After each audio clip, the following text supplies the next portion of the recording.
नमस्कार, आप देख रहे हैं दर्श न्यूज। मैं हूं आपके साथ रितेश शर्मा।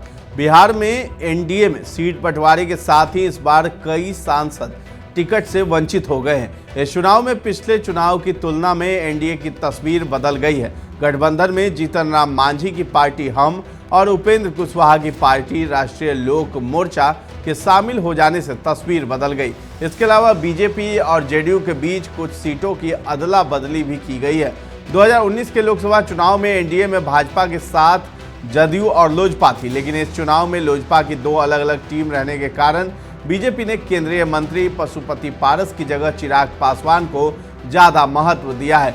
जेडीयू की गया सीट हम पार्टी को चली गई है। साल 2019 के लोकसभा चुनाव में गया लोकसभा सीट से जेडीयू के विजय कुमार ने सफलता हासिल की, लेकिन इस बार ये सीट हम पार्टी के कोटे में चली गई है। 2019 में गया जेडीयू के विजय कुमार को 48.79 वोट मिले। जेडीयू प्रत्याशी विजय कुमार को 4,67,007 वोट मिले थे। दूसरे नंबर पर हम के जीतन राम मांझी रहे थे, जिन्हें 32.86 वोट मिले। 2024 में जीतन राम मांझी ही एनडीए के प्रत्याशी हैं, यानी जेडीयू उनके साथ है। इसी तरह से काराकाट सीट भी जेडीयू को राष्ट्रीय लोक मोर्चा के लिए छोड़नी पड़ी है। 2019 के चुनाव में काराकाट से जदयू के महाबली सिंह ने रालोसपा के उपेंद्र कुशवाहा को पराजित किया था, लेकिन इस बार उपेंद्र कुशवाहा को जेडीयू और बीजेपी का समर्थन प्राप्त है। 2019 में काराकाट से जेडीयू के महाबली सिंह को 49% वोट मिले थे। जेडीयू प्रत्याशी महाबली सिंह को 3,98,408 वोट मिले थे। दूसरे नंबर पर उपेंद्र कुशवाहा रहे, जिन्हें 3,13,866 वोट मिले। 2024 में उपेंद्र कुशवाहा ही एनडीए के प्रत्याशी हैं। अब जेडीयू का उन्हें सपोर्ट होगा। शिवहर सीट बीजेपी ने जेडीयू के लिए छोड़ दी। दूसरी तरफ साल 2019 में बीजेपी के पास पहले शिवहर सीट थी, जो अब जेडीयू के पास चली गई है। पिछले चुनाव में शिवहर से भाजपा की रमा देवी विजयी हुई थी। साल 2019 में शिवहर से बीजेपी की रमा देवी को 7% वोट मिले थे। बीजेपी प्रत्याशी रमा देवी को 6,08,678 वोट मिले थे। दूसरे नंबर पर आरजेडी के सैयद फैजल अली रहे, जिन्हें 2,68,318 वोट मिले थे।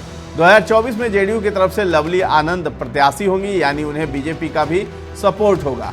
नवादा सीट बीजेपी के पास चली गई है। वहीं नवादा पहले लोजपा के पास थी, जो अब बीजेपी के पास चली गई है, जबकि नवादा से लोजपा के टिकट पर चंदन सिंह विजयी हुए थे। 2019 में नवादा से एलजेपी के चंदन सिंह को 50% वोट मिले। एलजेपी प्रत्याशी चंदन सिंह को 4,95,684 वोट मिले थे। दूसरे नंबर पर आरजेडी की विभा देवी रही थी, जिन्हें 3,47,612 वोट मिले थे। 2024 में नवादा से बीजेपी की तरफ से विवेक ठाकुर प्रत्याशी होंगे, उन्हें एलजेपी का सपोर्ट होगा। लोजपा के संस्थापक रामविलास पासवान के निधन के बाद लोजपा दो धड़ों में बंट गई।